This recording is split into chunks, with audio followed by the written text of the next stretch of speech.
Hello friends, இன்றைக்கி நம்ம மோதகம் எப்படி செய்கிறதுங்கிறத பார்க்கலாம். நம்ம வீட்டில் செஞ்ச அரிசி மாவு, கொழுக்கட்டை மாவு, இடியப்ப மாவு இல்லை அப்படின்னா கடையில் வாங்கின அரிசி மாவு வச்சு கூட இந்த ரெசிபியை நம்ம செய்ய முடியும். இந்த மோதகம் செய்கிறதுக்கு எப்படி மாவு அரைக்கணுங்கிற ரெசிபி நான் ஆல்ரெடி போட்டிருக்கேன். ஸோ கண்டிப்பாக அதையும் போய் பாருங்கள். நான் வீடியோ லிங்கை டிஸ்கிரிப்ஷன் பாக்ஸில் கொடுக்குறேன். இப்போ வாங்க நம்ம மோதகம் எப்படி செய்கிறதுன்னு பார்க்கலாம். இதுக்கு பார்த்திங்கன்னா நான் வீட்டில் செஞ்ச அரிசி மாவு எடுத்திருக்கேன். 1 கப்பு அரிசி மாவுக்கு 1/2 டீஸ்பூன் உப்பு சேர்த்துருக்கேன். இதை இப்போ நல்லா மிக்ஸ் பண்ணி விட்டுக்கலாம். இதை பார்த்திங்கன்னா நம்ம 1.5 கப்பு தண்ணியில் மிக்ஸ் பண்ண போகிறோம். 1 கப்பு அரிசி மாவுக்கு 1.5 கப்பு தண்ணி இந்த அளவில் நீங்கள் சேர்த்துக்கலாம். தண்ணி கொஞ்சம் வேணுமா கூட இருக்கலாம், ஆனால் கம்மியாக இருக்க வேணாம். இப்போ இதில் கட்டி எதுவும் இல்லாமல் நல்லா மிக்ஸ் பண்ணி விட்டுக்கோங்க. அப்படியே மாவு பதத்துக்கு வந்துடும். நல்லா நம்ம மிக்ஸ் பண்ணி விட்டுட்டோன்னா, ஒருவேளை நீங்கள் இடியப்ப மாவு பயன்படுத்தினீங்கன்னா அது ஆல்ரெடி அவிச்ச மாவாக இருக்கும். அதுக்கு பார்த்திங்கன்னா நீங்கள் சூடான தண்ணி ஊற்றி பிசைஞ்சாலே போதும். இந்த ஸ்டெப் செய்ய தேவையில்ல. இப்போ அடுப்பில் ஒரு பேன் வச்சுக்கலாம். இதில் 2 டீஸ்பூன் நெய் இல்லைன்னா நல்லெண்ணெய் சேர்த்துக்கலாம். நான் இதுக்கு நெய் சேர்த்துருக்கேன். அது பார்த்திங்கன்னா உங்களுக்கு கொழுக்கட்டை செய்யும் போது இல்லை மோதகம் செய்யும் போது நல்ல ஒரு வாசம் கொடுக்கும். இப்போ இதில் நம்ம கரைச்சி வச்சுருக்க மாவை ஊற்றிடலாம். இப்போ இதை பார்த்திங்கன்னா நம்ம குக் பண்ண போகிறோம். இந்த மாவு நல்லா வெந்து வரணும். ஸோ நீங்கள் கையை விடாமல் கலரி விட்டுட்டே இருங்க, இல்லைன்னா ஒரு பக்கம் காந்தி போயிடும். ஸோ நீங்கள் நல்லா லோ ஃப்ளேமில் வச்சுட்டு இந்த மாதிரி மிக்ஸ் பண்ணி விட்டுட்டே இருந்தீங்க அப்படின்னா மாவு உங்களுக்கு நல்லா திக்காகிட்டே வரும். இது பார்த்திங்கன்னா அப்பப்போ நம்ம திருப்பி விட்டு நல்லா நசுக்கி விட்டு பிசையணும்.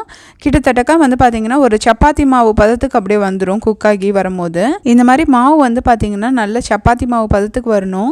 நல்லா சேர்ந்து இருக்கணும் மாவு. அப்போ தான் உங்களுக்கு மோதகம் செய்கிறதுக்கு நல்லா அழகாக வரும். நீங்கள் கையால் தொட்டு பார்த்தீங்க அப்படின்னா உங்களுக்கு கையில் மாவு ஒட்டாமல் வரணும். அதுதான் கரெக்டான பதம். இப்போ இதை நம்ம உடனே இன்னொரு பாத்திரத்தில் மாற்றிடலாம். ஸோ இதை பார்த்திங்கன்னா நல்ல ஒரு குழியான பாத்திரத்தில் மாற்றிக்கோங்க. ஏன்னா அந்த மாவு ரொம்ப ஆறிடக்கூடாது.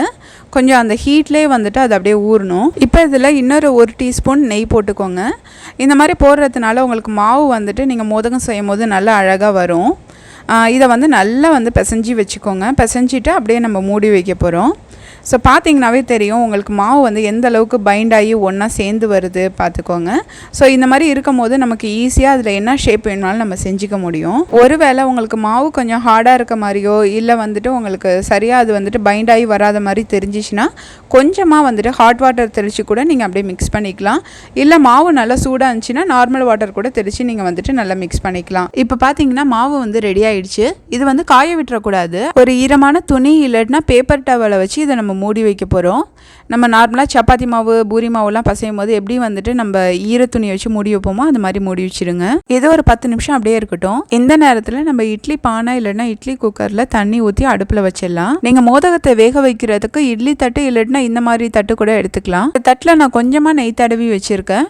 இது எதுக்காக அப்படின்னா நம்ம மோதகம் வைக்கும் போது அது ஒட்டாமல் இருக்கிறதுக்காக இந்த மாதிரி வச்சுக்கலாம். மாவு பார்த்தீங்கன்னா ஒரு 10 நிமிஷம் ஊறிடுச்சு. இப்போ இந்த மாவை வச்சு நம்ம மோதகம் செஞ்சிடலாம். அச்சு இருந்துச்சுன்னா நீங்கள் அச்சு வச்சு கூட செஞ்சுக்கலாம், இல்லைன்னா இந்த மாதிரி ஈஸியாக கையிலே செஞ்சுக்கலாம்.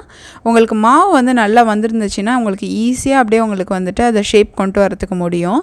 நீங்கள் உங்களோட கட்டவரில் வச்சு அப்படியே அழுத்தி விட்டு கொண்டு வந்தீங்கன்னா அப்படியே அழகாக ஒரு கிண்ணம் மாதிரியோ இல்லை பிளேட் மாதிரி அப்படியே வந்துடும். இது பார்த்தீங்கன்னா ரொம்ப திக்காகவும் நம்ம பண்ணக்கூடாது, ரொம்ப நைஸாகவும் பண்ணிடக்கூடாது. ஒரு கரெக்டான லெவலில் நீங்கள் நசுக்கி விட்டுக்கோங்க. ஒரு நைஸ் லேயராக இருக்கணும். ஏன்னா அப்போ தான் உங்களுக்கு பார்த்திங்கன்னா பூரணத்தோடு சேர்ந்து சாப்பிடும் போது ரொம்ப நல்லாயிருக்கும். ரொம்ப திக்காக இருந்துச்சுன்னா உங்களுக்கு வெறும் மாவு மட்டும் இருக்கிற மாதிரி இருக்கும். இப்போ இதுக்குள்ளார நம்ம 3 வகையான பூரணம் வச்சு செய்ய போகிறோம். நான் பார்த்திங்கன்னா இந்த 3 வகையான பூரணம் எப்படி செய்கிறதுங்கிறத ஆல்ரெடி வீடியோ போட்டிருக்கேன். அந்த வீடியோவோட லிங்கையுமே உங்களுக்கு நான் டிஸ்கிரிப்ஷன் பாக்ஸில் கொடுக்குறேன். உங்களுக்கு எந்த பூரணம் பிடிச்சிருக்கோ நீங்கள் அந்த மாதிரி செஞ்சு பாருங்கள். மோதகம் செய்யும் போது பொதுவாக 2 ஷேப்பில் பண்ணுவாங்க. ஒன்று பார்த்திங்கன்னா இந்த மாதிரி பிறை மாதிரி செய்வாங்க. ஸோ இது பார்த்திங்கன்னா ஹாஃப் சர்க்கிள் மாதிரி இருக்கும். மோதகத்தோட கார்னரை நல்லா அழுத்தி விட்டுக்கோங்க. உங்களுக்கு பூரணம் வெளில வராத அளவுக்கு பார்த்துக்கோங்க. ஸோ இப்போ பார்த்தீங்கன்னா இந்த ஷேப்பில் உள்ளது ரெடி பண்ணி வச்சாச்சு. நெக்ஸ்ட்டு பார்த்திங்கன்னா நம்ம தேங்காய் ஷேப்புக்கு செய்ய போகிறோம். இதுக்கும் நம்ம பால் மாதிரி மாவு எடுத்துகிட்டு நம்ம கட்டவரில் வச்சு நல்லா குழியாக ஒரு பவுல் மாதிரி அதை மேக் பண்ணணும். ஒரு கிண்ணம் ஷேப்புக்கு அதை பண்ணிக்கோங்க. அப்போ தான் உங்களுக்கு உள்ளார பூரணம் வைக்கிறதுக்கு நல்லா ஈஸியாக இருக்கும். நம்ம மாவு எந்த அளவுக்கு நல்லா பண்ணியிருக்கோமோ அந்த அளவுக்கு நமக்கு விரிசல் இல்லாமல் நல்லா வரும்.